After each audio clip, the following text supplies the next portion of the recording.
Hola Iglesia, bienvenidos a nuestro estudio bíblico de día miércoles. En un ratito más nuestro hermano Alberto va a estar liderando la clase. Durante prácticamente todo el primer semestre de este año, nuestro hermano Alberto va a estar hablando o nos va a estar enseñando teología sistemática. Y las primeras clases que vamos a estar viendo esta y la próxima semana es acerca de la divinidad, perdón, la naturaleza de Cristo, de Jesucristo. Sabemos que Cristo es divino, que es Dios, y también sabemos que es hombre. Así que el hermano Alberto va a estar explicando ahí magistralmente estos conceptos. La naturaleza de Cristo. Además de hacer algunos retoques acerca del pecado y el plan de salvación y el plan de rescate para nosotros.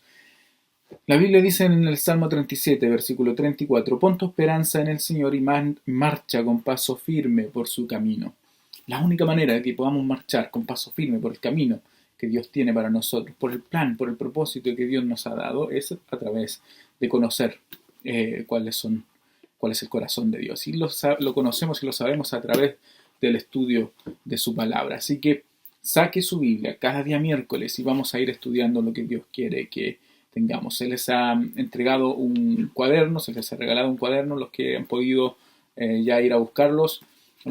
Los que no lo tienen aún, no se preocupen, que el domingo volvemos de manera presencial a nuestra iglesia, así que ahí lo podrán también solicitar. Así que saque su Biblia, saque su cuaderno y vamos a tomar apuntes. Así que eso, bienvenidos a nuestro estudio bíblico.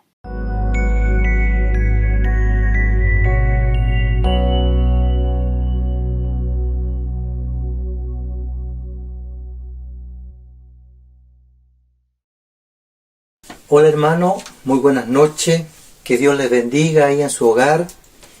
Es un gusto, es un agrado, es un honor para mí poder compartir con ustedes la palabra del Señor, poder compartir y aprender junto a ustedes lo que el Señor nos tiene para este año.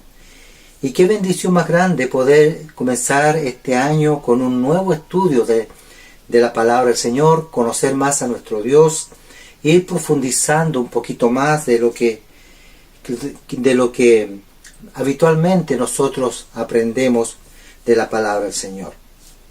Así que le doy un abrazo a cada uno de ustedes en su hogar, en el nombre de Jesús les bendigo, y lo que vamos a ver este año es maravilloso. Vamos a estudiar algo emocionante, especialmente para mí, así que les invito a cada uno de ustedes, mis hermanos, a no perderse las clases, porque van a estar muy entretenidas y van a ir siempre a estar conectadas una clase con la otra. Así que antes de introducirnos más al tema, oramos al Señor. Usted ahí en su hogar, hermano, incline su rostro y pídale que lo que vamos a aprender este año sea realmente que quede grabado en nuestro corazón, que quede allí como una herramienta para poder echar mano en los momentos difíciles, acordarnos que el Espíritu Santo nos traiga recuerdo lo que nosotros hemos aprendido durante este año. Así que oramos al Señor. Dios y Padre Santo, en primer lugar, Señor, te alabo y te bendigo, te doy honra y gloria a ti, Señor. Te doy gracias, Padre, por un nuevo año que podemos estudiar tu palabra. Un privilegio, una bendición poder acercarnos más a ti a través de tu palabra, Señor, ir conociendo más de lo que tú quieres de nosotros, Padre. Ahora, Señor, que tu Espíritu Santo nos dirija, que tu Espíritu Santo, Señor, tome el control, el dominio de nuestras mentes, de nuestras emociones, Señor, y nos dirija para que aprendamos de ti, Señor. Te pido que me des gracia tuya, Dios, y que esta palabra y esta enseñanza pueda ser de bendición para cada uno de mis hermanos, para todos mis hermanos. Así que, Señor, nos ponemos en tus manos en esta hora junto a nuestros hermanos, junto a la iglesia, a nuestros pastores. Nos disponemos, Señor, a aprender de ti. Pedimos tu dirección, amado Dios, en el nombre del Padre, del Hijo y del Espíritu Santo. Amén.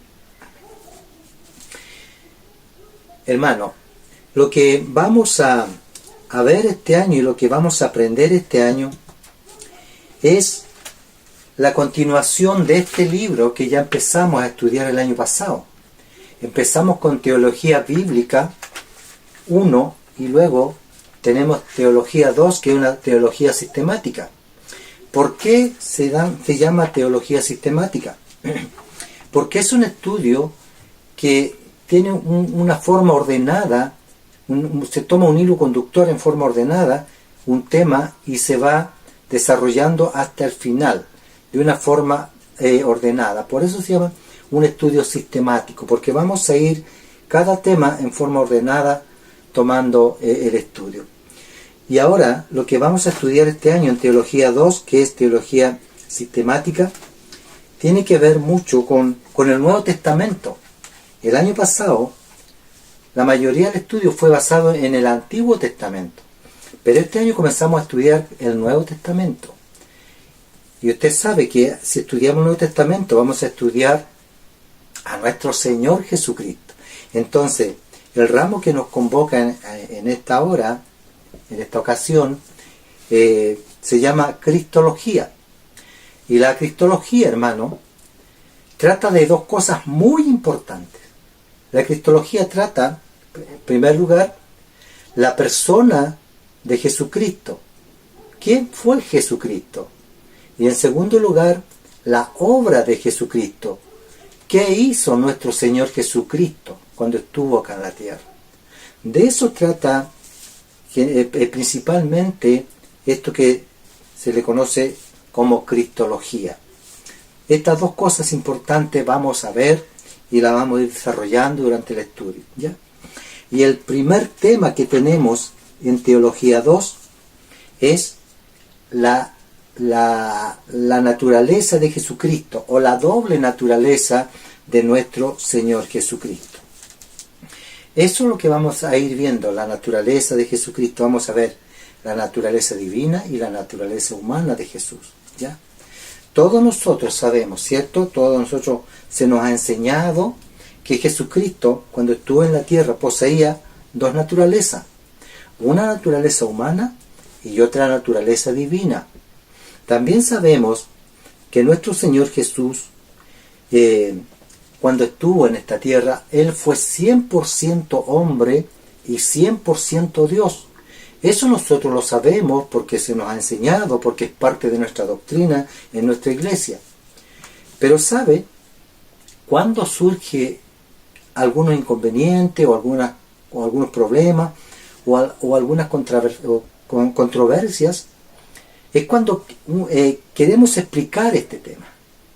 Y esta controversia surgió hace muchos años atrás, en el comienzo, cuando los teólogos y los estudiosos, eruditos de la Biblia, quisieron explicar la naturaleza, principalmente la naturaleza humana de Dios, de Cristo.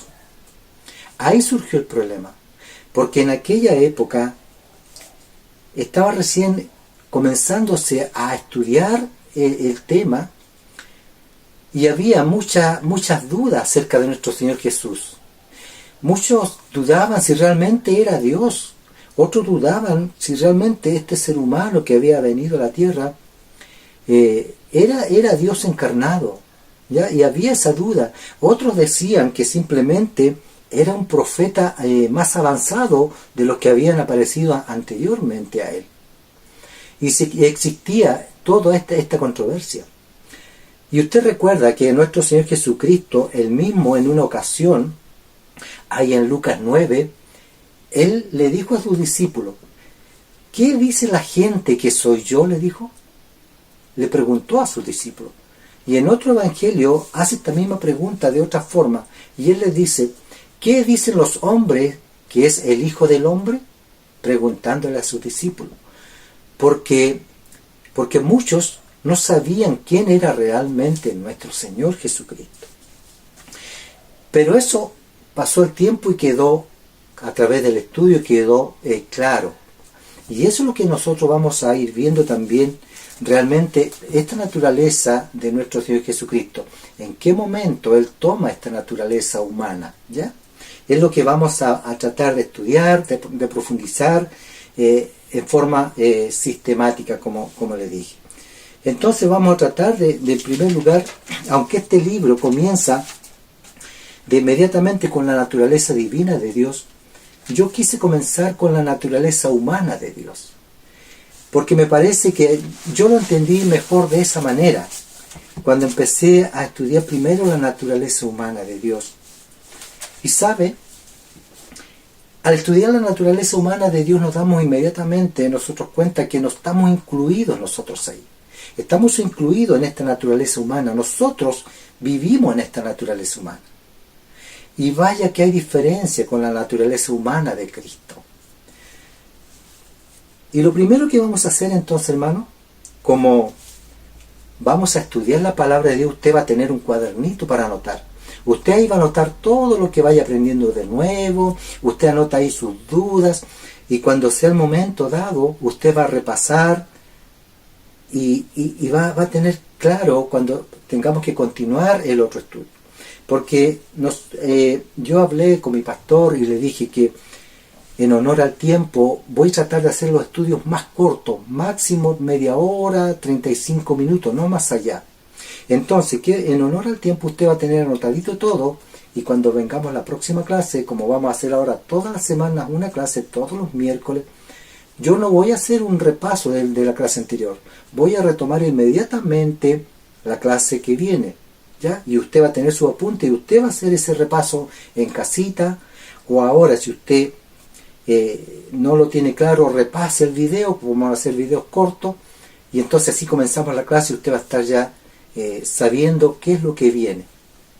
Ya, hermano, eso es más o menos lo que yo le explicaba al pastor, porque cuando son temas muy largos, el ser humano generalmente tiene la capacidad, tenemos la capacidad de retener durante 30 a 35 minutos la atención en un tema. Después es como que se nos empieza a ir un poco las ideas.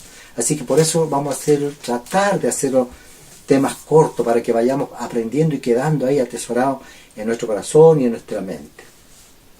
Lo primero que usted va a hacer ahí, coloque entonces, hermano, el tema para comenzar es la naturaleza humana de Cristo, como título, ¿ya? Y debajo, ahora, usted anote estos dos versículos, lo vamos a anotar nomás, y lo vamos a dejar anotado ahí, como debajito del título, no lo vamos a desarrollar. Pero ¿sabe por qué? Porque el Espíritu Santo al final, cuando vayamos avanzando en el tema, cuando usted lea estos dos versículos, el Espíritu Santo le va a ir aclarando realmente y va a poder notar especialmente esta diferencia cuando veamos que hay una diferencia, cuando la Biblia dice que Jesucristo era semejante en todo a nosotros, va a notar la diferencia, que no era en todo, ¿ya? Pero eso lo vamos a explicar después.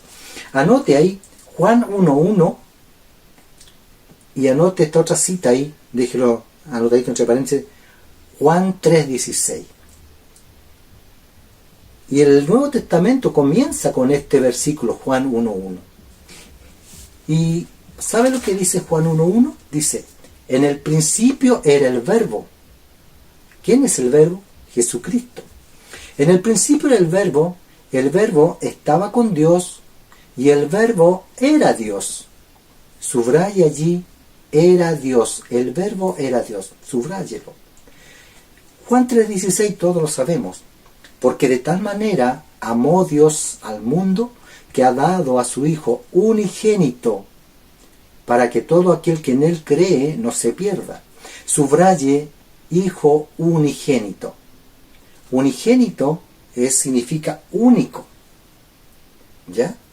Entonces Jesucristo es único, y si es único, no hay ningún otro igual, porque es único. Anótelo, téngalo presente y déjelo ahí.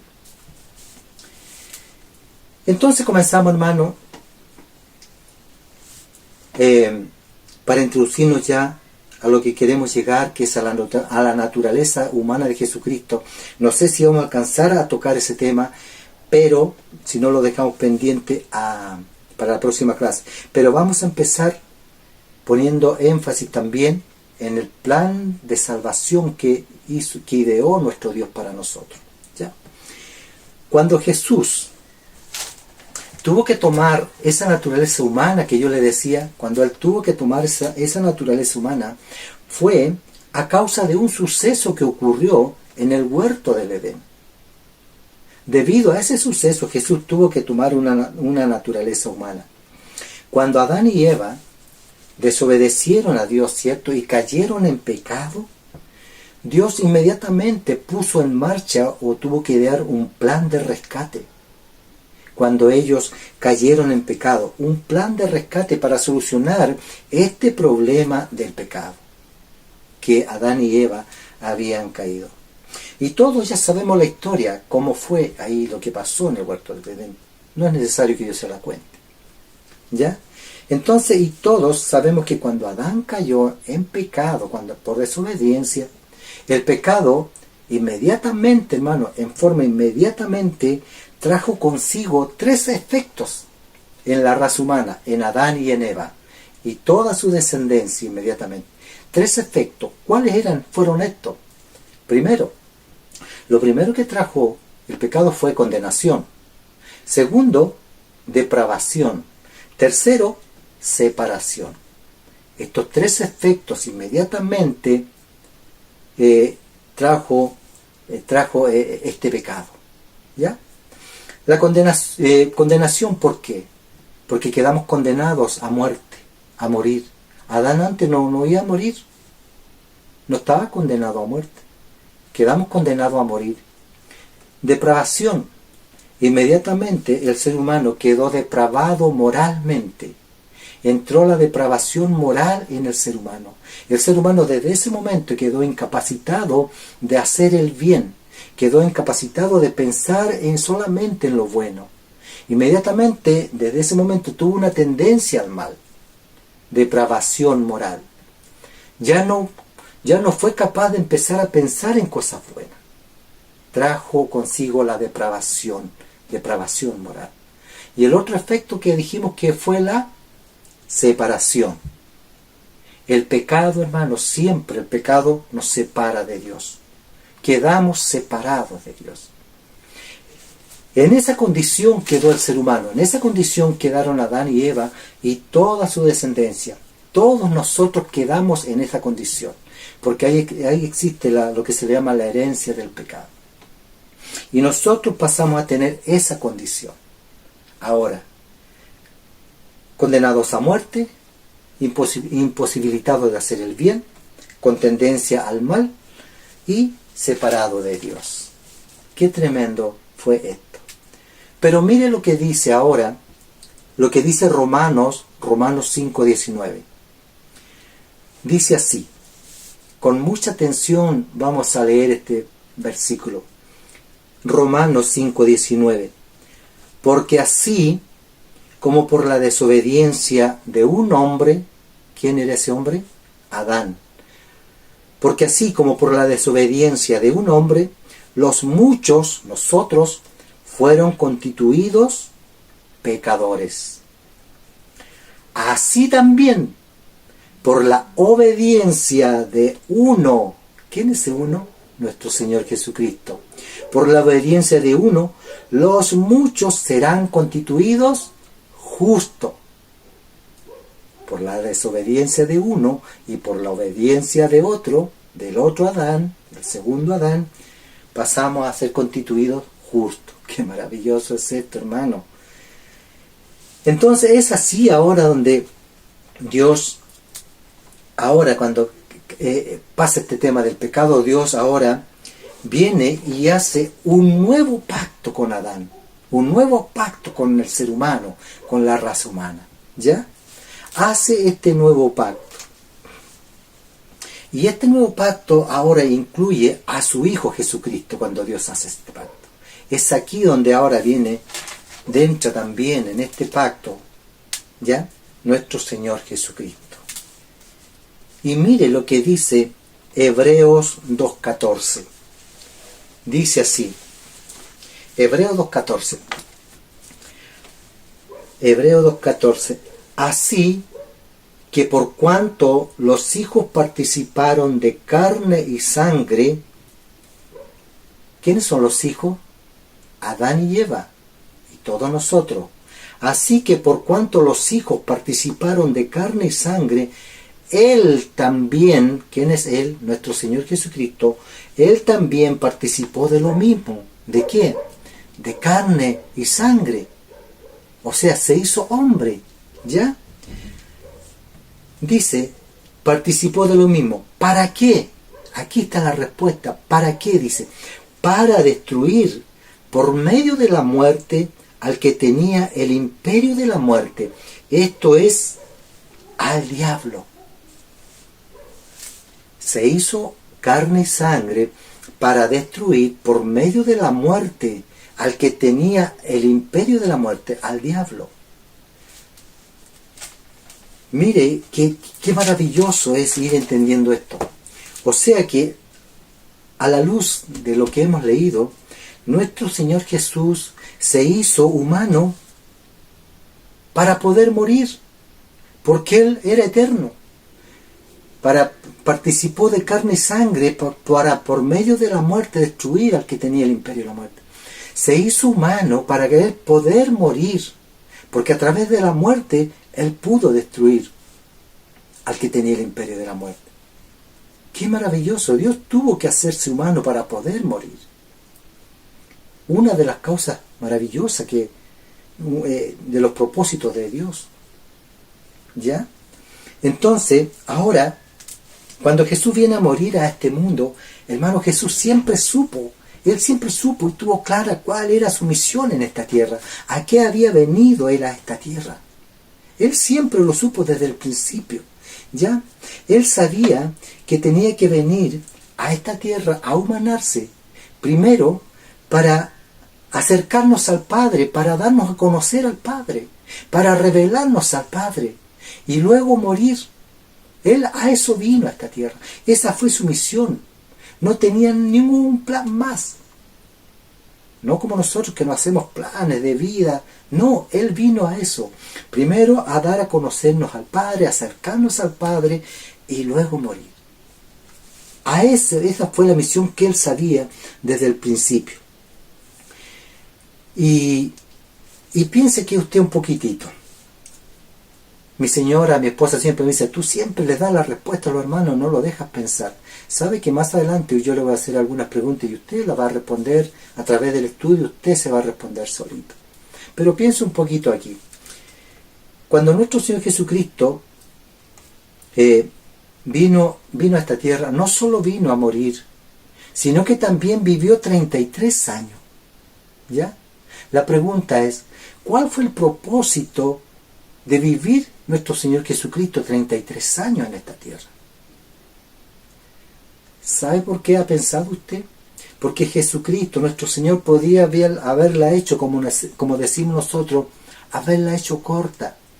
Simplemente podría haber en un día haberse aparecido en la tierra como una persona desconocida que nadie sabe de dónde vino y haber hecho prodigios, haber hecho milagros, haber hecho grandes señales, haber revolucionado la tierra en poquito tiempo y haberse declarado hijo de Dios. Y sabe, los judíos y los romanos lo iban a matar igual. Igual le iban a dar muerte con haberse declarado hijo de Dios. Porque si en 20 años y tanto que fue su ministerio, Él declaró ser hijo de Dios y hizo todas las señales, no le creyeron y lo mataron igual. Podía perfectamente haberse aparecido y en un tiempo corto haber morido y quedaba solucionada. Pero ¿sabe, hermano? ¿Por qué también Él vivió en esta tierra? ¿Por qué Él tuvo que vivir estos años? ¿Sabe por qué? Porque el propósito de Él también fue que Él vivió para poder cumplir la ley. Vivió para poder cumplir la ley, esa ley que tú, ni yo, ni nadie podía cumplirla. Pero Él vino y la cumplió a cabalidad. Cumplió la ley a cabalidad para poder proveer la justicia que usted ni yo podíamos. Entonces vino también a cumplir la ley. Y la palabra de Dios dice que Él fue obediente en todo. En todo fue obediente nuestro Señor Jesucristo. Y Él vino a obedecer y a cumplir la ley. O sea que simplemente entonces nuestro Señor Jesucristo no solo vino a morir a este mundo, sino que también vivió por usted y por mí para poder cumplir la ley de los que iban a nacer mañana, los que van a nacer el otro año, el otro mes. Él vino a cumplir esa ley que nadie podía cumplirla, ninguno de nosotros. Ese fue el motivo de que Jesús también vivió, para que podamos nosotros tener esa justicia por medio del cumplimiento de la ley. Porque la ley, usted sabe que nadie podía cumplirla. Y la ley sigue demandando, hermano, hasta el día de hoy, obediencia. Hasta hoy la ley de Dios demanda obediencia, y Dios vino como un cordero manso. Obedeció en todo, fue obediente. Por eso Jesús vivió 33 años en este mundo. Ahora, cuando yo le hablaba, volviendo al tema del nuevo pacto, ¿ya? Porque después de la caída de Adán y Eva, Dios hizo un nuevo pacto con Adán. Anteriormente ya había hecho un pacto, ¿ya? Había hecho un acuerdo en el Edén. La palabra pacto no aparece ahí en el capítulo 3 de Génesis. No aparece, no está en forma explícita, pero sí está implícita, porque hubo un acuerdo, y un acuerdo es un pacto. Y cuando nuestro Dios hace este pacto, ahora este nuevo pacto, viene a ser con Abraham. De pasada, ¿por qué se le llama nuevo pacto? ¿Por qué tiene ese nombre? Simplemente porque los teólogos dicen que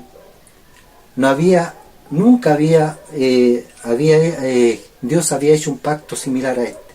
Nunca se había hecho un pacto como este pacto que estaba haciendo Dios. Un pacto con características muy especiales. Por eso se le llama nuevo pacto, porque nunca fue hecho un pacto igual como este. Cuando Dios hace este nuevo pacto, ahora, tenemos que entender, hermano, que nuestro Dios es un Dios de pactos, ¿ya? Es un Dios de pacto. Él siempre se ha relacionado con sus hijos, con su creación, a través de pactos.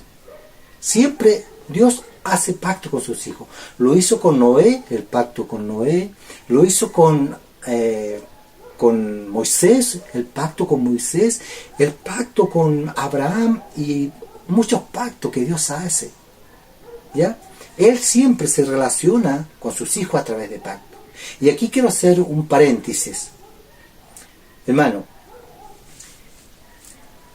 cuando hablamos de pacto, es Dios el que pacta con el ser humano. Dios pacta con sus hijos. Nosotros nunca podemos hacer pacto con Él. ¿Sabe por qué le digo esto? Porque de repente usted va a escuchar, o quizá ya ha escuchado, algún predicador muy emocionado que después de su prédica llama a los hermanos y dice: pase que adelante a pactar con Dios. Eso es antibíblico. Nosotros no estamos en condiciones, no estamos capacitados para hacer un pacto con Dios, porque no le vamos a cumplir. Cierro el paréntesis. Bueno, en el Edén, Dios hizo este pacto, este acuerdo con Adán y con Eva, ¿ya? ¿Sabe? Este pacto que Dios hizo con Adán y Eva, el primer pacto que Dios hizo con ellos cuando los creó, ellos podían vivir libremente en el Edén. Ellos podían disfrutar de todo lo que había en el Edén, vivir, disfrutar, comer de todo lo que había ahí. Ellos eran libres, ¿ya? Y Dios hizo este acuerdo con ellos, que vivan libremente y que disfruten de todo lo que había ahí. Solo con una restricción, una sola le puso Dios. Este era que no debían comer del árbol del bien y del mal. Era lo único que Dios le pidió. El resto era todo de ellos. Y ellos podían obedecer a Dios. Ellos podían perfectamente obedecer a Dios. ¿Por qué? Porque ellos fueron creados perfectos. Ellos eran santos cuando Dios los creó. La Biblia dice que y todo lo que Dios creó vio que era bueno. Ellos eran perfectos. Ellos eran buenos, eran santos. no sé por cuántos años, quizás cientos, miles de años, obedecieron a Dios sin ningún problema. Pero apareció el diablo y todos sabemos lo que ocurrió. Entonces, cuando ellos hizo este primer pacto, Dios hizo el primer pacto con ellos y le puso esta condición y ellos podían obedecer porque eran perfectos, como yo le decía, hermano. Es ahora donde Dios, cuando viene esto, ¿ya? Después que todos sabemos que Satanás tentó a Adán y Eva y ellos cedieron a esta tentación cayendo en pecado, todos sabemos ahora cómo fue. Es ahora donde Dios viene nuevamente, viene donde Adán y Eva, y en amor y misericordia les propone Dios este nuevo pacto. La pregunta es, ¿en qué está basado este nuevo pacto? ¿Cuál es la base de este nuevo pacto que Dios hace con ellos? El primer pacto fue en base a la obediencia.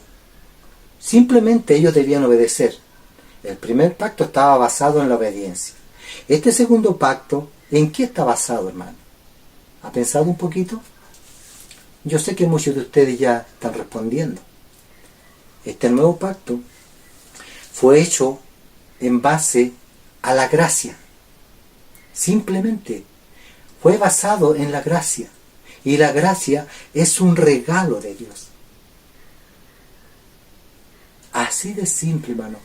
Fue hecho a base de la gracia. El segundo pacto, digamos, el nuevo pacto. Ahora, usted ha pensado, ¿por qué Dios no les perdonó a ellos? ¿Por qué Dios, cuando ellos cayeron en pecado, Dios no vino y les perdonó? Y pues Dios podía haberle dicho, hermano, a Adán y a Eva, ¿sabe? Vamos a comenzar de nuevo. Ustedes me han fallado, pero yo les voy a dar una oportunidad. Yo les voy a poner una restricción mucho más pequeñita. Y si ustedes la cumplen, no sé, por un determinado tiempo, aquí vamos a hacer borrón y cuenta nueva y aquí no ha pasado nada. ¿Por qué Dios no pudo hacer eso? ¿Por qué Dios no le pudo dar la oportunidad? ¿Sabe por qué, hermano? Por las consecuencias que ya tenía el pecado, por los efectos que había producido el pecado en Adán. Porque ahora Adán estaba depravado moralmente, incapacitado de obedecer a Dios. Dios ya no podía decirle, mire, vamos a hacer un nuevo pacto aquí y ustedes me obedecen en esto, porque ya Adán no iba a poder obedecer. Adán moralmente, ya su mente pensaba y estaba inclinada hacia el mal. Por eso Dios, lleno de amor y misericordia, no pudo perdonarles, porque Adán ya quedó incapacitado de obedecer a Dios. Por causa del pecado, él ya no podía obedecer a Dios como antes. Ahora su mente, contaminada, era de continuo pensamiento al mal. Y Dios lo sabía. Por eso Dios tuvo que hacer este nuevo pacto mediante la gracia como un regalo. Mire qué maravilloso es Dios, qué bueno es Dios. Dios tampoco en amor, aquí podemos ver el amor de Dios, porque Dios tampoco los castigó, hermano. Dios no los castigó, sino que con amor Él los llamó cuando ellos se escondieron en el huerto del Edén. ¡Qué amor más grande de Dios! ¿Ya? Dios tampoco los castigó. Entonces, ahí por eso surge este nuevo pacto de la gracia, del regalo de Dios. ¿Ya? Dios hizo este pacto ahora como un regalo, y este regalo tuvo un precio muy alto para Dios, un precio demasiado alto, un regalo que le costó la sangre de su propio hijo. ¿Se imagina, hermano? Este regalo incluía la sangre de su hijo Jesucristo. ¿Qué regalo más caro que Él nos dio? ¿Qué regalo más caro Dios nos da? Mire lo que dice Efesios 2:8. Dice, porque por gracia sois salvos. Porque por gracia sois salvos por medio de la fe. Y esto no de vosotros. Ya no era posible nosotros. No es de nosotros, no tenemos mérito alguno. Por eso dice, y esto no de vosotros. Dice, pues es don de Dios, es un regalo de Dios. Ya nosotros no podíamos hacer nada. Por eso Dios nos da este regalo ahora. Manda este regalo nuestro Señor Jesucristo. Pues es don de Dios, es un regalo, hermano. Qué bueno que es Dios. Qué bueno es Dios con nosotros, hermano.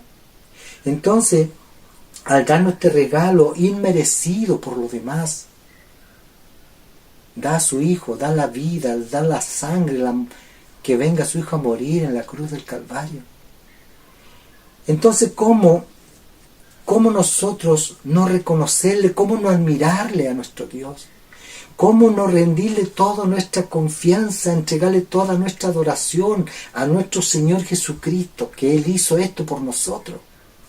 ¿Cómo no confiar en este amor tan grande que Él hizo? ¿Cómo nosotros ahora no depositar toda nuestra esperanza y nuestra confianza en Él, si Él es fiel y verdadero? ¿Se da cuenta, hermano? El plan maravilloso que Dios hizo para con nosotros. El tiempo pasa súper rápido. Quería alcanzar a tocar un poquito de la naturaleza de nuestro Señor Jesucristo, pero dijimos que iban a ser las clases cortas, para que usted pueda quedar saboreando. Y este maravilloso plan de Dios es allí donde ahora nuestro Señor Jesucristo viene a la tierra, viene a morir por nosotros, en una cruz del Calvario, a ser humillado, a ser escupido, a ser bofeteado por sus enemigos. Y es allí donde Dios, ni siquiera con una mirada, rompió la ley de Dios. ¿Sabe por qué? Porque la ley de Dios, si usted miraba mal a una persona, ya estaba quebrantando la ley de Dios. Pero se da cuenta nuestro Señor Jesucristo, cuando a Él lo maldecían, cuando a Él lo insultaban, cuando a Él lo escupían, Él siempre respondió con amor. ¿Se imagina si Dios hubiese sido un poquito como nosotros? Quizás nosotros como cristianos evangélicos no insultamos ni retamos a otro cuando nos ofenden. Pero con la mirada que le pegamos, hermano, ya dentro de nuestro corazón estamos ofendiendo a Dios. ¿Ya? Porque no le vamos a decir quizás nada, pero dentro de nosotros lo miramos y decimos, lengua de víbora, ¿por qué no te callas? Pero nuestro Señor Jesús no fue así. Él respondía con amor a cada insulto, a cada bofetada. Y cuando estaba en la cruz muriendo allí con los brazos abiertos, le dijo, Padre, perdónales, porque no saben lo que están haciendo. Qué amor más grande, hermano. Por eso Jesús vivió para cumplir esa ley que nosotros no podíamos. Era imposible para nosotros. Dios lo hizo por usted y por mí. ¿Se da cuenta qué maravilloso es Dios? Por eso yo me emociono, hermano. Cuando yo veo la vida de Jesús, tan llena de amor para usted, para mí. Algo incomprendible, algo que no podemos entender humanamente, porque nosotros estamos aquí, a ras de tierra habitamos nosotros. Nuestro Dios habita miles y miles de kilómetros en otra dimensión. El amor de nuestro Dios. Hasta aquí vamos a dejar por hoy día. Ya tenemos el plan de salvación, hemos avanzado. Hemos ido viendo cómo Jesús viene a tomar esta naturaleza humana. ¿Por qué Dios la toma? Ya la hemos visto, ¿cierto? Y la próxima clase, ¿ya? Vamos a entrar de lleno entonces ahora a esta naturaleza humana que Jesucristo tomó, ¿ya? Y aquí hay preguntas controversiales que vamos a analizar también cuando veamos la naturaleza humana de Cristo. ¿Ya? Hay una pregunta que se la voy a dejar ella ahora, y usted a lo mejor va a investigar un poquito. Vamos a ver en la otra clase, hermano, por qué Jesús tomó esta naturaleza humana, lo que vimos un poquito, ¿ya? Y ahora, ¿cuál naturaleza tomó Jesús? ¿La naturaleza antes de que Adán pecara o esa naturaleza que después del pecado de Adán? ¿Cuál naturaleza tomó Jesús? Es una pregunta bien importante porque depende de la respuesta que usted le dé. De esa respuesta va a derivar dos formas de entender el plan de salvación. Así que esa es como una tarea. La próxima clase entonces, hermano, vamos a estar viendo directamente la humanidad de Cristo. Y luego veremos la humanidad divina de Cristo. ¿Ya? O sea, perdón, la naturaleza divina de Cristo. La próxima clase, esta naturaleza humana de Cristo la vamos a ver. Y la próxima, la naturaleza divina de Cristo. Y vamos a seguir avanzando en este hermoso estudio. Hasta aquí vamos a dejar, hermano. Creo que lo que no he podido explicar muy bien, el Espíritu Santo se va a encargar de explicarle a usted. Con esos versículos que a mí el Espíritu Santo me habló muy claro. Quizás yo no lo pueda explicar, pero usted también se lo va a explicar con estos dos versículos que anotó al principio y lo dejó usted ahí como algo para saborear después, para analizar. Vamos a orar, Señor, vamos a darle gracias, Señor amado, gracias. Gracias por el estudio de hoy día, Señor. Gracias por tu palabra, Dios. Señor, bendice a mis hermanos, bendice a la iglesia, Dios eterno. Ayúdanos cada día a entender, Señor, más y aprender más de ti, a comprender cosas, Señor, que tú hiciste para nosotros y que solamente lo hiciste por amor a nosotros, Dios. Ayúdanos cada día a apreciar esa obra maravillosa, a apreciar ese sacrificio inmenso, tu sangre derramada en la cruz. Señor, que siempre la tengamos como un aprecio máximo en nuestras vidas, Señor. Ayúdanos, Dios. Muchas gracias por este estudio, Padre. Bendice a cada uno de mis hermanos, a mis pastores. En el nombre de Jesús te lo pido. Amén. Amén. Hasta aquí, hermano. Un abrazo. Será el próximo miércoles. Que Dios les bendiga. Amén, iglesia, hemos llegado al final de nuestro estudio bíblico. Les voy a pedir, si es que tienen alguna consulta, si es que tienen algo que agregar también del estudio bíblico, lo vayan dejando en el grupo de iglesia en línea. Cualquier pregunta ahí, el hermano Alberto va a estar atento, el pastor va a estar atento ahí también para poder responder cualquier consulta, cualquier también opinión que pueden tener. También queremos escucharlos, queremos saber qué están pensando. Así que vayan dejando sus inquietudes también ahí en el grupo de Iglesia en Línea en WhatsApp. Así que, como dice el hermano Alberto, nos vemos el próximo miércoles. Muchas bendiciones.